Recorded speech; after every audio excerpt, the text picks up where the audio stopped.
Halo, di video ini saya mau sharing secara khusus perihal, saya lupa istilahnya. Pokoknya nanti kan kalau sudah lulus Fulbright, untuk pendaftar PhD itu boleh mendaftar ke 5 kampus. Untuk yang ke master boleh mendaftar ke 4 kampus. Ini pengalaman saya ya, pengalaman di angkatan saya kurang tahu pengalaman sebelumnya atau pengalaman setelahnya. Juga ini opini saya pribadi, bukan dari rilisan resmi dari Aminef atau pengelola Fulbright pusat ya. Saya opini dari saya. Nah, setelah bisa daftar ke 5 kampus kan sama Aminef, saya kan daftarnya PhD. Lalu sama Aminef diminta nulis 5 kampus, terus nanti sama Aminef dikirim ke II, sama IAI pusat yang ada di New York nanti ngasih review mana kampus yang diterima. Nanti AI sekalian masukin kampus yang baru, ngegantiin kampus yang harusnya tidak untuk disubmitkan oleh mereka. Lantas nanti untuk jaga-jaga, Aminef boleh ngasih ke para bukan awardee, istilah mereka itu grantee itu untuk daftar mandiri ke kampus-kampus yang diinginkan. Nah, ini sifatnya kalau menurut saya itu cuma semacam cadangan, dan kalau misalnya ada minimal satu aja dari kampus dari 5 atau 4 yang didaftarkan oleh II lulus, tapi di kampus ke-6 sama ke-7 atau ke-8 yang kita daftarin sendiri itu juga lulus, maka kita harus tetap milih kampus yang didaftarin sama IAI. Itu ya. Mungkin bisa, saya nggak tahu ya, ada yang bisa diterima. Saya ngedengar katanya sih ada yang diterima di kampus yang dia daftar mandiri, terus diterima juga di kampus yang didaftarin IAI. Lantas dia lebih milih untuk mendaftarin kampus yang diterima oleh pendaftaran dia sendiri.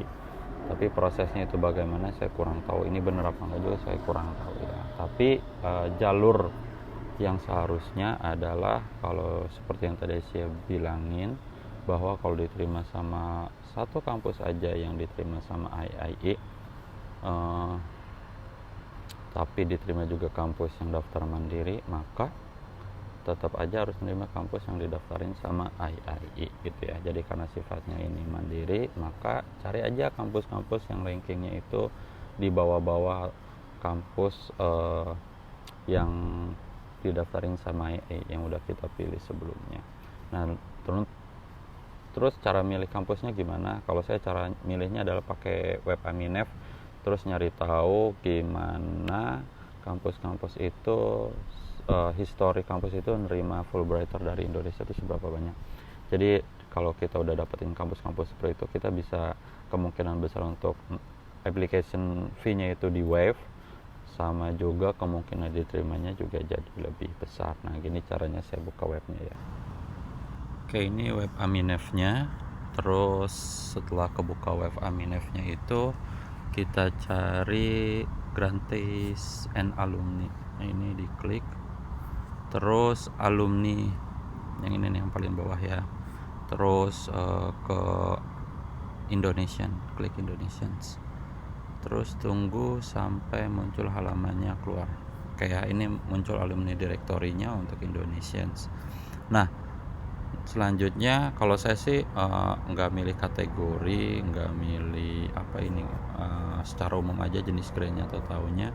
Terus teman-teman mau nyari kampusnya misal di daerah mana, misal kalau mau kuliahnya mau di mana ya, Michigan, misalnya Michigan ya, diklik aja Michigan, terus muncul nih.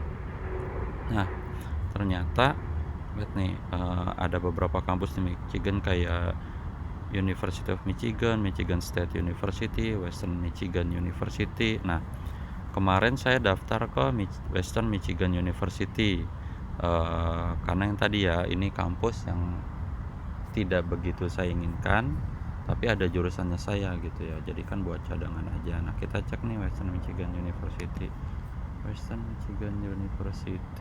Nah, klik. Nah, kita lihat di sini nih, kenapa saya milih Western Michigan University, karena dari list yang ada di sini ada seenggaknya 13 orang tuh ya, dari 1 sampai 10. Terus kalau klik di kanan bawah itu ada penerima yang selanjutnya dari berbagai macam jenis grant. Jadi seenggaknya ada 13 orang Indonesia Fulbrighter yang pernah berkuliah dan sedang berkuliah di Western Michigan University. Jadi peluang diterimanya tuh ada nih, karena sudah ada histori bahwa Fulbrighter tersebut kuliah di situ. Nah, kalau ada histori di sini berarti kemungkinan, karena kan untuk beasiswa Fulbright itu perlu yang namanya penyesuaian dana ya. Kalau di tempat saya kuliah ini namanya matching fund. Nah, berarti kampus Western Michigan University ini ngasih semacam matching fund juga ke para grantee Fulbright untuk mendukung kuliah di sana. Terus nah itu ya, ngelihatnya dari sini nih, dari jumlah orang yang pernah diterima di sana. Nanti teman-teman tinggal dieksplor lagi aja mau kuliahnya di kampus mana gitu ya. Kalau misalnya cadangannya apa tadi, Michigan State University misalnya ya, klik aja Michigan State University. Ini peluang diterimanya juga gede, ada 36 tuh ya, lihat di bawah tuh 36 entries, berarti ada 36 orang yang sedang dan pernah berkuliah di Michigan State University. Jumlahnya lebih banyak daripada yang ada di tadi Western Michigan University. Jadi kalau teman-teman misal belum memasukkan Michigan State University tapi mau daftar, belum masukkan ke 5 kampus yang ada di list yang didaftarin sama IE, terus mau daftar mandiri, bisa nih ke Michigan State University misalnya, karena peluang diterima di sana dan bisa minta tuition waiver-nya itu mungkin lebih besar. Saya pribadi waktu di Western Michigan University itu minta tuition waiver dikasih sama mereka, asal kita nunjukin surat dari Aminef yang menunjukkan bahwa kita itu adalah penerima beasiswa Fulbright gitu ya. Terus misalnya contoh-contoh lagi, misalnya kampus apa ya yang dirasa kurang populer, misalnya Dakota State misalnya, ada nggak sih Dakota State itu?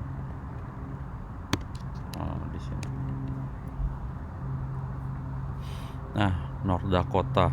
Nah, misalnya kalau apply ke South Dakota State University, yang South Dakota State University itu nggak ada, karena yang North Dakota State University aja cuma ada 3 orang di sini nih. Ya, kalau misalnya Kansas, ada nggak tuh peluangnya? Ada nggak Kansas State lah. Kansas State misalnya, kampus-kampus cadangan. Nah, di Kansas State ini ada sekitar 10 orang. Nah, kemungkinan bisa tuh nanti teman-teman juga bisa sesuaiin kayak public health tuh udah banyak tuh yang kuliah di sana, berarti kemungkinan bisa nih dijadiin kampus cadangan. Nah, gitu caranya ya, bisa pakai web alumni directory yang Indonesian ini tadi caranya. Nah, jadi gitu ya caranya, kesimpulannya. Jadi menurut saya kalau teman-teman yakin dari 5 kampus yang didaftar itu bakal diterima, ya monggo aja, nggak perlu pakai daftar cadangan, karena itu bersifat opsional ya, tergantung. Nggak semua grantee kandidat itu daftar pakai jalur mandiri. Tapi kalau misalnya teman-teman nggak yakin, entah karena GRE-nya kurang atau IBT-nya kurang atau misalnya yang lain kurang, biar pengen mantep aja ya apply aja. Caranya kayak tadi seperti yang saya sudah jelasin, itu salah satu caranya. Bisa juga nanya ke grantee yang lain kalau ada kenalan. Demikian videonya, semoga bermanfaat. Terima kasih.